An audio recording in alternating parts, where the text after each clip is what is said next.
So this is not the same as my usual long in-depth video, but I just wanted to speak really quickly on the Sanskrit Jasper. It's a powerful crystal that holds so much ancient wisdom and really special earth vibrations.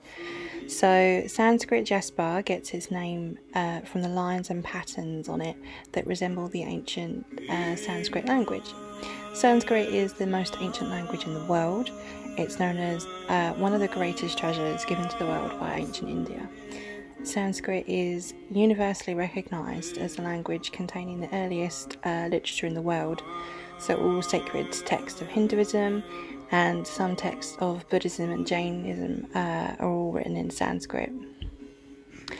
So this stone also goes by the names of Miriam Jasper, which is sometimes spelt with a Y, as well as the two I's, elephant jasper, elephant skin jasper, calligraphy stone and Arabic stone.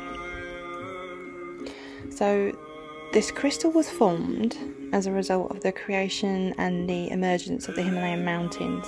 So as the earth shifted and the plates shifted and the landmass changed, and that mountain range was born into what we know what it to look like at the moment, the Himalayan mountain range. The earth around it, which was supposedly swamplands, was put under all the extreme pressure necessary to form a crystalline stone.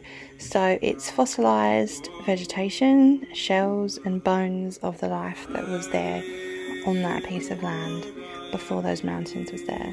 So in some ways it's even more, well, not even more spiritual, but it predates. If you get Himalayan quartz from the Himalayan mountains, this crystal is the land that was there before they were even born.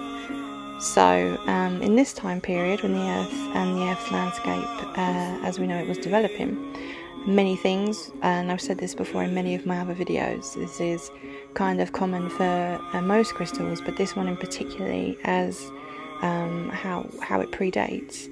The air was extremely pure. The ground was extremely fertile, the soil, the earth, or the lands and the waters, all of this, all of that purity, all of the actual building blocks of life from our planet is locked inside of these stones, and that prana and that life force energy is compressed and held within these stones. So it is possible to draw out this powerful energy, this life force energy, this prana energy, pranic energy from these stones, which makes it very good for healing work. They can be used to increase vitality, obviously if you're channeling and drawing that out of the stones, if you're tapping into that, and obviously they're very grounding. The other feature these crystals are renowned for is channeling messages from guides, ancestors and the divine as a form of divination.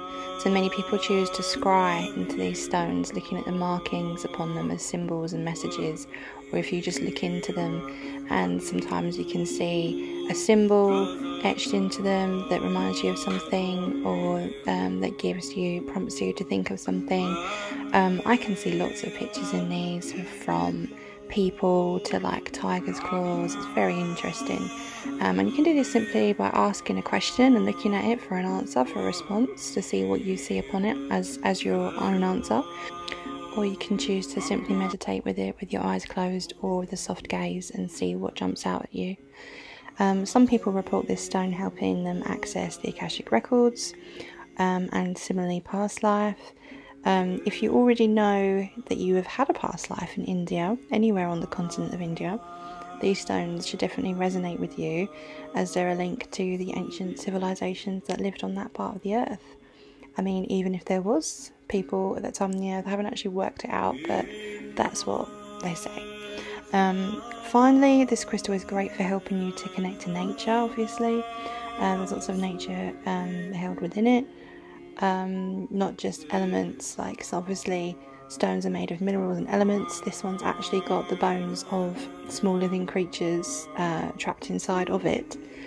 So it's great to connect with nature or healing nature itself. So you could put it in part of an earth healing grid. That would be amazing. The stone would appreciate being near plants or placed in your sacred space or your altar, because it's kind of also like a sacred text, or reading this stone is like reading a sacred book. And it would also be great for any earth magic rituals that you want to do.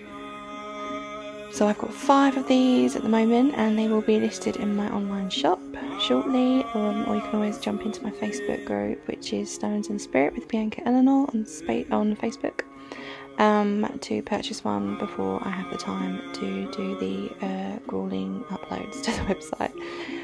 I always offer them to my Facebook group first, so they get first dibs on all my stock. I hope you love this crystal as much as I do, or at least found this interesting.